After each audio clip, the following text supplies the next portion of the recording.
Hey everyone, I'm Cece and this is Finn. And we're modern hippies. We're two Americans currently exploring the Canadian Rockies in Banff National Park. We're excited to go on our first international trip together and hike in the Canadian Rockies. We've never seen mountains like this before, so we wanted to create a video documenting our plan for the trip. Hope you enjoy our expectations video. We're gonna be there Monday to Monday and we have jam-packed our week. We're gonna be going to, Banff? Yeah, Yoho. Banff, Yoho, Jasper. Might go to Kootenai, I don't know yet. The Icefields Parkway. Yeah, that'll be really cool. We just have so many stops that we're gonna make. So on Tuesday, we'll be waking up really early. We're starting at Lake Moraine, and from there we'll be climbing Mount Temple, which is like 11,600 feet. So that'll be really cool to be up that high. We were looking at the weather for that hike because basically you're going to climb around Lake Moraine, and the whole time you're going up you're just going to get better and better views of the lake as you continue to increase your elevation. The top part, isn't it like a 2,000 foot incline in like the last couple miles?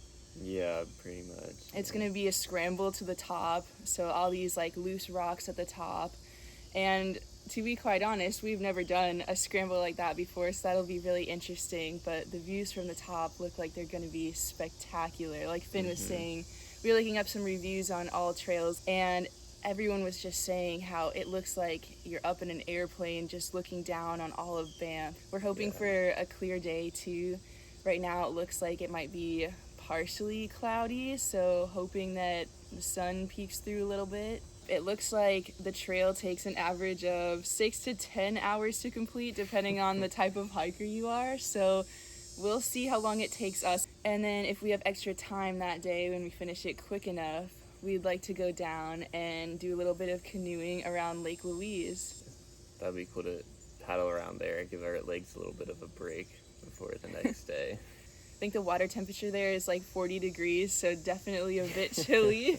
So on Wednesday, that's when we're planning to go to Lake Louise and see that area of Banff, which is like the most popular, so we're expecting it to be like super busy. Just packed. Yeah, so to get away from the crowds, we're planning on going up to the Devil's Thumb. It's a ledge like up above on like the right side of Lake Louise that you can hike up to. I think it's like 4 miles or something like that, or yeah, not too 7 miles. Not too long of a trail. Definitely some elevation too, though. But that'll be cool to get like a bird's eye view of Lake Louise and see all the little people down there.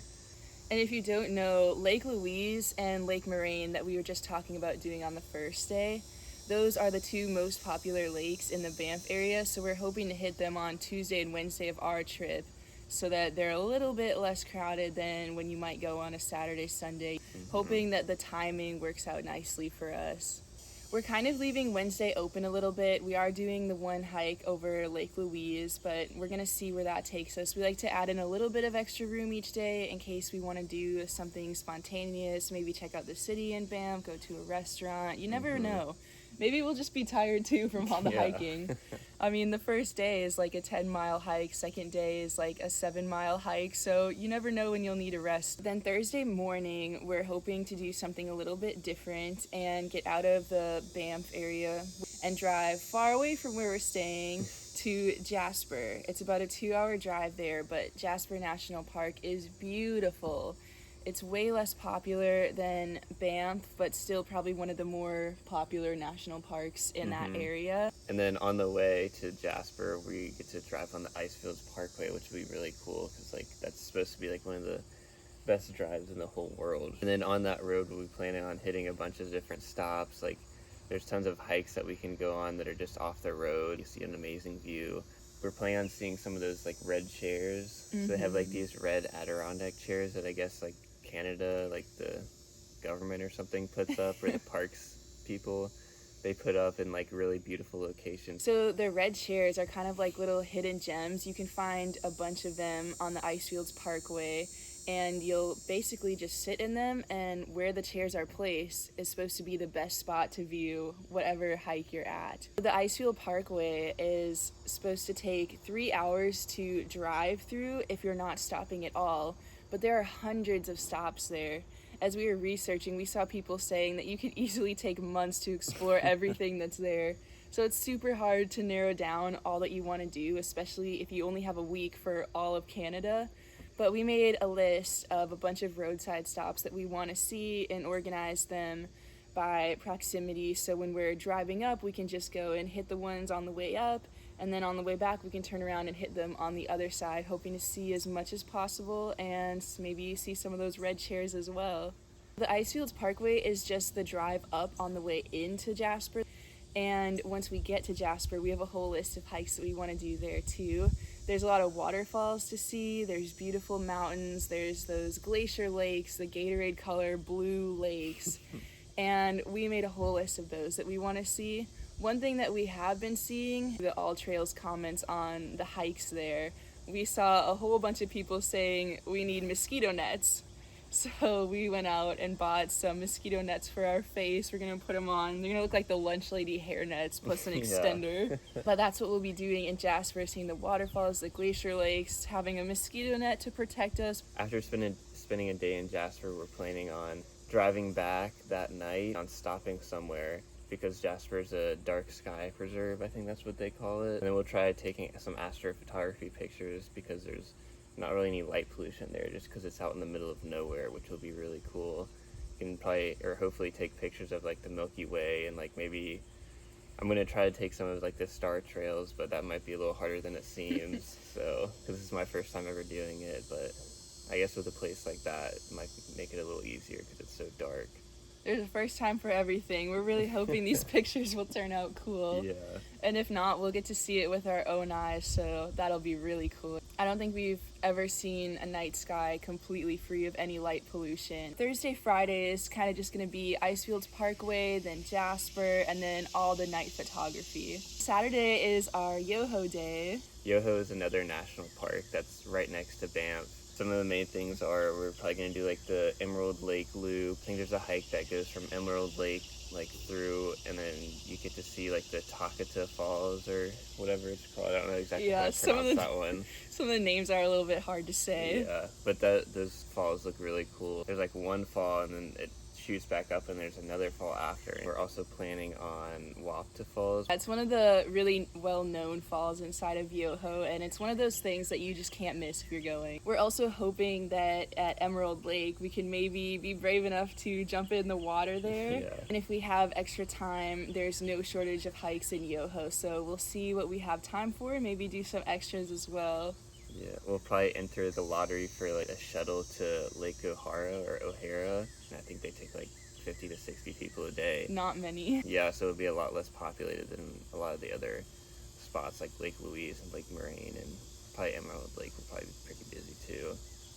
Yeah, that'd be a great way to break away from the crowds and see just another beautiful thing in that area. So Sunday is going to be our last day in Banff, and so we decided to do something a little crazy, I guess. So on the last day, we'll be doing the Castle Mountain hike.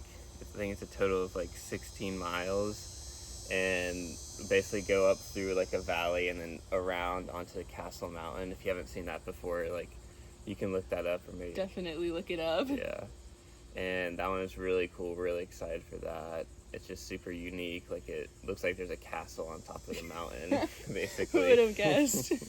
The rock formation there is just so much different than everything else you'll see in the Banff, like Yoho, Jasper area. Most of the time you're seeing like just these big mountains with the glacier lakes, and this does have a lake, but the rock is just so different. Like Finn said, it looks like a castle wall. It's like flat on the top. It looks like a castle. You can get up on top of it, and it's just like this flat rock overlooking everything. I kind of want to see if we can sit down on the edge, honestly.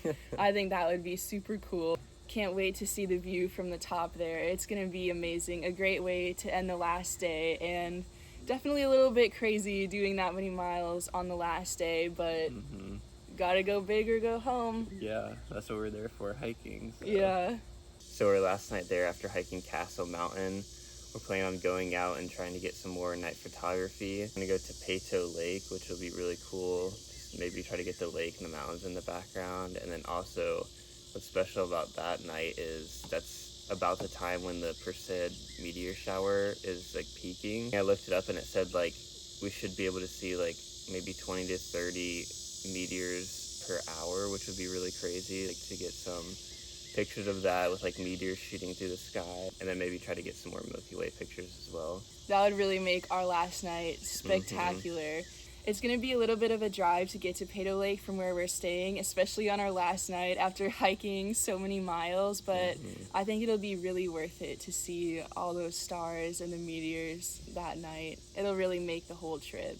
And then the following Monday morning, after a week in Canada, we will be leaving again at 3 a.m. from our condo and hopping on an airplane back to North Carolina. So I would say overall our expectations for this trip are pretty high, but we've heard a lot of good things about the area. There's so much to see. I mean, even just in one spot, as they were saying on the Icefields Parkway, you could spend months there. Imagine that for Yoho, for Banff, for Jasper. I mean, each one of those areas, Kootenai, like each one of those areas, you could just spend forever exploring. No shortage of things to do, things to see.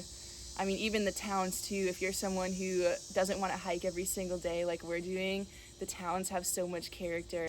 We hope you enjoyed our plan for Canada. Tomorrow we'll be hopping on the plane really early in the morning. We're really excited to see everything we've been talking about, and make sure you stay tuned for our next video.